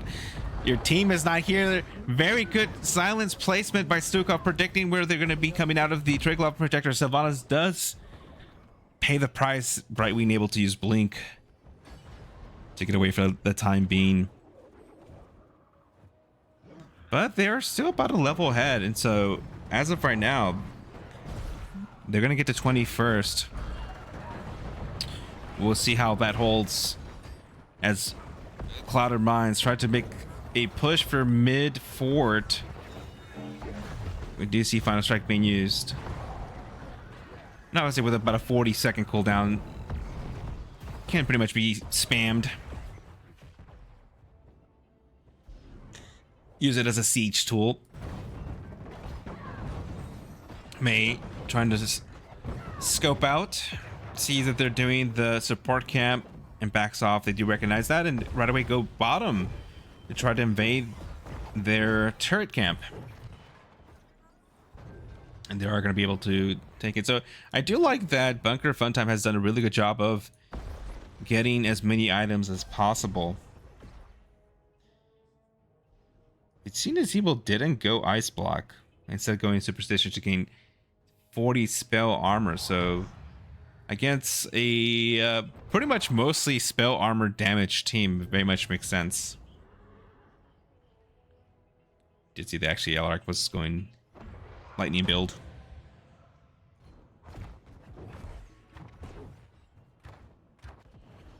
So like, I can't wait. This has to be Crater at 20. We do have 20s online for Bunker Find Time. With that, they're moving to the top keep. We do have Deadly Charge, Unrelenting Descent, Bolt of the Storm, and Speedy Dragon. It looks like May's waiting to pick level 20, but I guess it's just usually Fatal, right? The Ice Block, instant Ice Block on Lethal usually is kind of the standard. Because May didn't go Snowball build, went Blizzard build. I mean, they can siege this up if they. I imagine that you can make the case to drop your turrets here and try to make a push. You got level 20, so we do see Ice Wall being used. Didn't quite land on any. Like I said, I guess they're gonna be content with that. But like I said, Nazebo's at 237 stacks, so once they're 20, that's gonna hit like a truck. Those spiders are gonna hurt. See, they're trying to set up for a little bit of a gank. Do they see them? No, we don't. We do see Electronic step up. Oh, the leap. 20s weren't quite selected. Oh, it's not.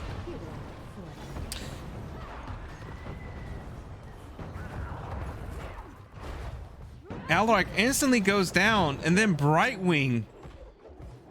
Imperius still in the backline has a turret. You might want to drop that, and it looks like they're not going to be able to drop it.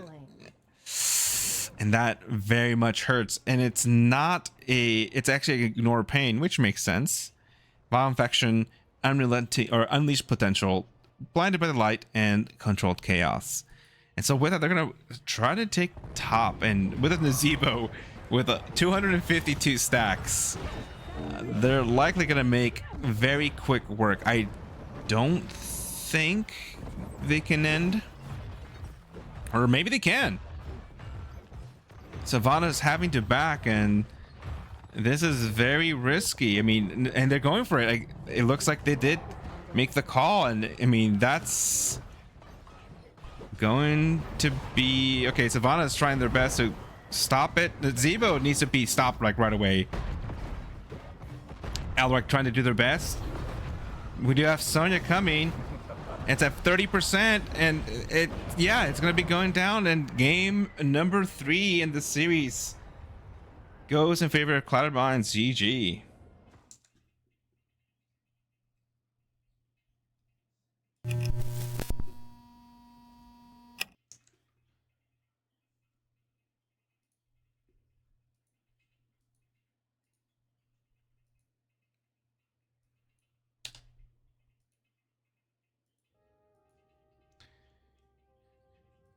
And so with that, a very strong showing on the side of Clouded Minds.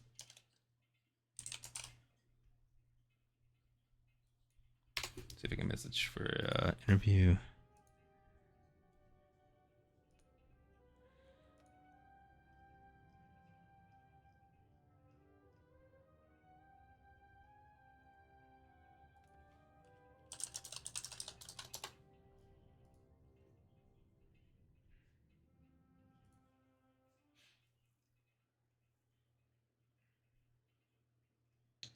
See if we can hop into one of the lobbies.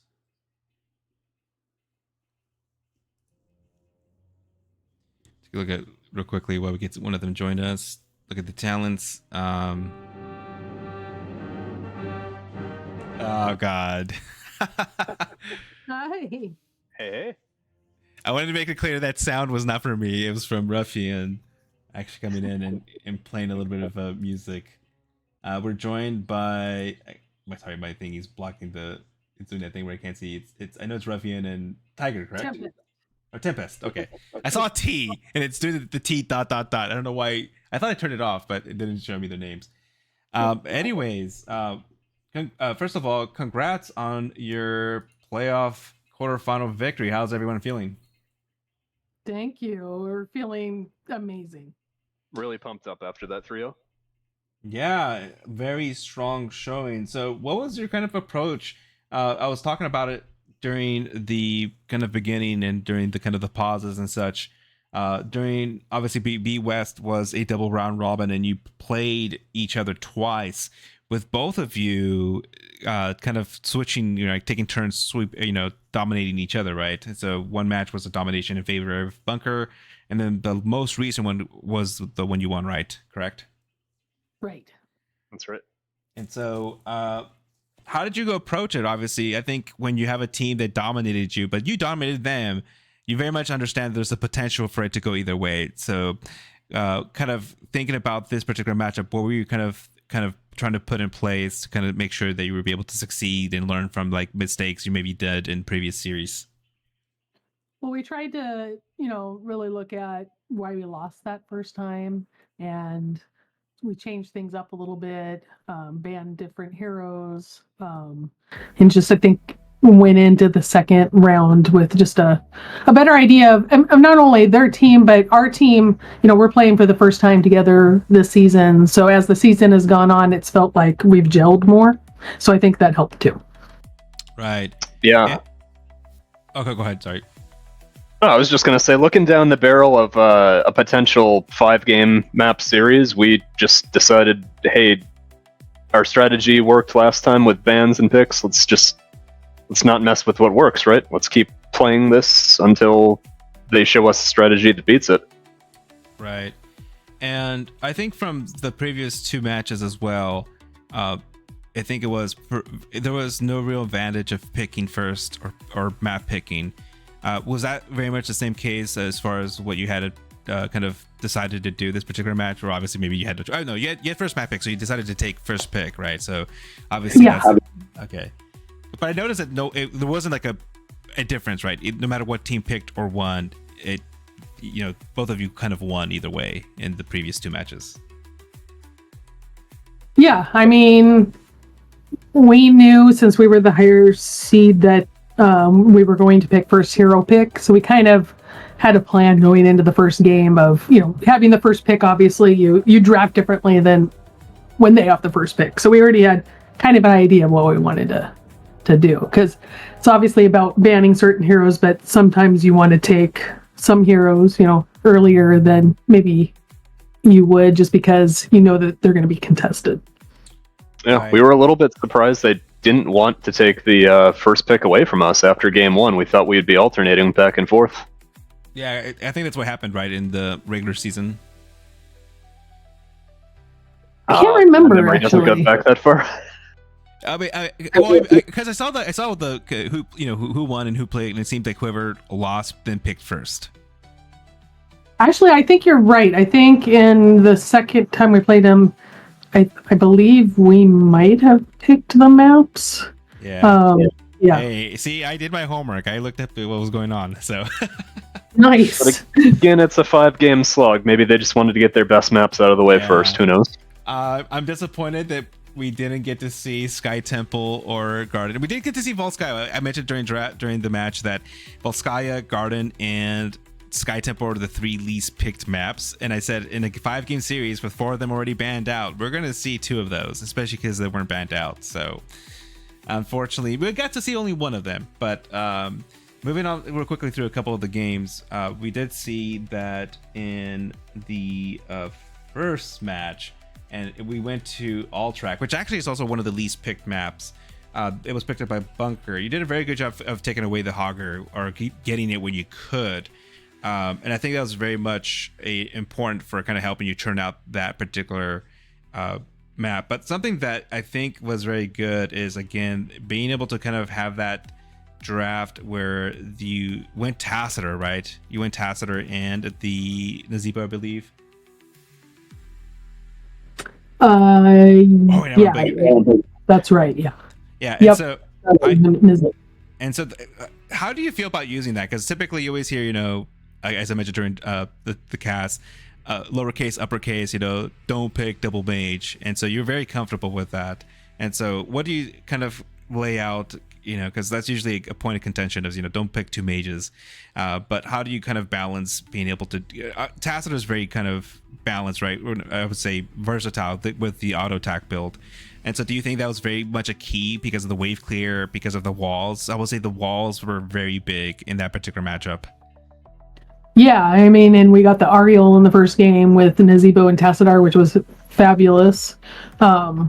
So that worked out really well. And I don't know, we don't really have a problem with 2 mages. I think Nazeebo, because it's kind of slow damage, it almost seems like it behaves the same way as like an auto attacker would, with the Tassadar being a little burstier, Yeah. So, and they didn't really have anything that was gonna like hard dive us too much, so we felt pretty comfortable doing that, especially it being a big map. The lanes are really important there. It was nice to have the wave clear. Yeah, and so you were able to secure a few of the objectives and very much move on to secure game number 1. And I think back then also you kind of felt comfortable with the Tacitor. They were banning out the Junkrat. Obviously, you probably expected that based on the previous games you played. You then selected the Kira early, and I noticed that you had Trash Mouse select the Kira. And so what I had thought during the cast is that you're kind of showing the Kira, trying to see what is going to be the off later, and then from there you can flex over. It was that very much, or you don't have to kind of spill the family secrets, but that's what I predicted because you kind of seen that like they're trying to show the Kira to see what they can bait out, and then from there kind of flex over to whatever's needed. And so Yeah, you're talking about on game 2 on Brexit. On Braxis, yeah. Yeah. I mean, we have a couple people that like to play that hero, and obviously Kira is one of those heroes that can be played either as an offlaner or in the 4-man. So it's definitely a nice hero that can give you some flexibility for sure. Yeah. And so I think I just want to point out that was a very good kind of play there because it kind of then forces the hand of the opposing team to make a decision, and then you have the option to say, yeah, do we like this matchup or no? Let's go somewhere else and do something else. So I think that was a very good choice. And so again, it was very challenging. And so they had a variant. So very much knowing that they had a variant, did you try to kind of press the advantage, knowing, say, hey, before variant even becomes a tank, right? We can get quite a bit of done and and get a full Zerg wave. Yeah, for sure. Tempest. I mean, you could probably take that before variant was 4. I know we were calling to push up pretty hard in that bottom lane. Yeah, depends on the heroes that we've got, but throw things at the wall, see if they stick. Throw things at Varian when he's just a wimpy pool noodle boy, and I think the very first engagement we managed to take him down to half health, make him burn his well right away. That felt really good. Yeah, I think actually secured the kill. I believe it was a pretty early death that you got on Varian. But either way, what I mentioned before is the match up top, right? Because obviously Brock says if you're going to have your offlaner in an island, you want an offlaner who can hold their own. And so very much with Kira was able to kind of sustain beyond Thrall.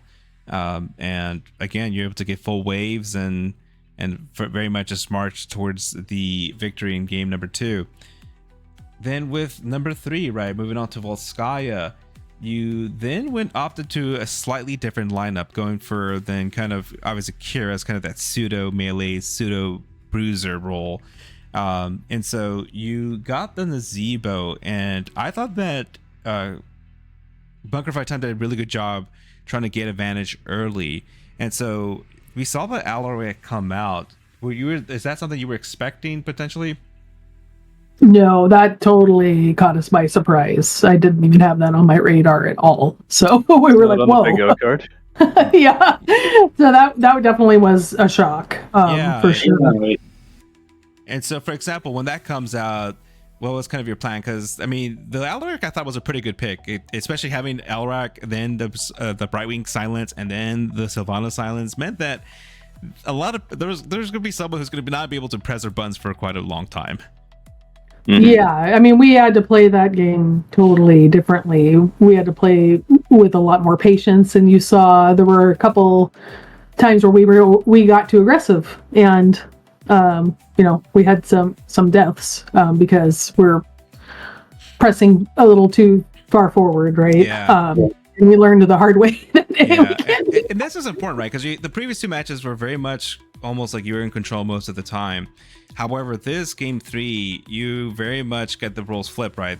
They had a much stronger beginning. They were able to get a lot more of the map, a lot of value, and they got to, the higher, you're about a level behind at some point, a level and a half or so. And so how do you then kind of regroup yourself to try to get into like, hey, let's hold on. We're waiting for Nazebo to get to 20. That's pretty much what we're waiting for, right? Is that kind of the communication that was going on? Yes, exactly. Yeah, and it's hard though. It feels like so bad in the moment. It feels like they're just taking everything, and it was feeling like we were definitely on the back foot, right? Tempest, how were you feeling? Were you feeling that way too? It's never fun to just let them take your forts for free, but it's better than losing 2 or 3 heroes and then getting the fort anyway. So I think we made the correct call playing it slow. We knew that Nazebo was stacking real well. As long as we can get to 20, it'll turn on a dime, and I think it did. The very first fight after we got 20, everything was different. Yeah, and I can say that very much the idea is that I think Nazebo ended up with like 250 stacks at the end, so was hurting like a truck, as I mentioned during the cast. But I will say one criticism, right? You just kind of took the punches until you did that counter punch. You didn't go Crater. I was wanting Crater with the spirit and the Kira and the silence. The That's silence. That would have been cool. that was my criticism. I was calling for Crater, but it's fine. Obviously, you were calling for the win, which is more important. But either way, you kind of took the punches and then just were able to, at the end, right as you got 20s, snap picked them and you were able to re-engage and get a 4-person wipe, and then just went to core. You have a Nazebo. I thought it was going to be close, but with 250 stacks and that Nazebo, and so did we. We thought it was going to be close. You probably noticed that at first when you didn't go with us because we weren't sure if we were going to be able to end. But once we got the Nazebo on the core, it became clear. I think we could do this. Let's just die on core. All right, but with that, thinking forward. So with that win, you're now gonna be facing Roll One Esports, correct? Or no? Oh, surely we scale. Yeah. And so, maybe thinking forward, how you feeling with that particular matchup? Maybe trying to spice things up for the next caster. We have to kind of do the fight stance, the pregame fight stance for the next matchup. How you feeling about that next matchup? They're tough too. I'm looking. I hadn't really looked ahead because we were, obviously just thinking about this match. We didn't want to make any assumptions, but let's see. So it looks like they 2-1'd us, and then I'm scrolling down here to see what happened, and then we 2-1'd them. So it was a very evenly matched series in the regular season. So I think it's going to be a slugfest. All right. Well, with that, I'll leave it up for any final shout outs or anything you want to say to close off our cast for this evening. Do you want to start, Tempest? The obvious ones. Shout out to Bunker Fun Time. You guys are always amazing to play into. GG's, and look forward to matches to come with you guys. And then, of course, the extended Clouded Minds family. I know that some of them are in a watch party right now cheering us on. Thank you guys for the support. We love you.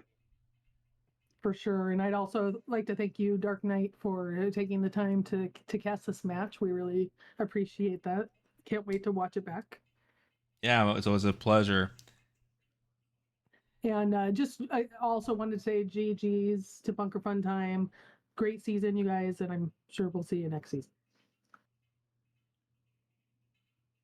Great. And so, again, thank you very much. And again, enjoy your victory and good luck with your next matchup. Thank you very much. Good night. Have a good one. All right. Have a good one.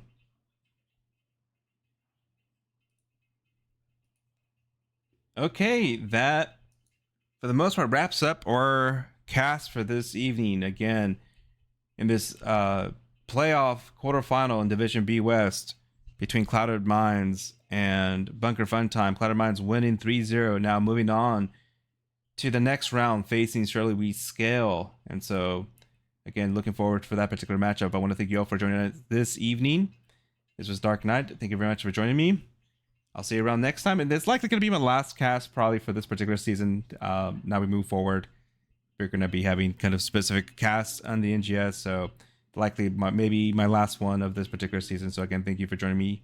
And with that, signing off. See you next time in the Nexus. Have a good one.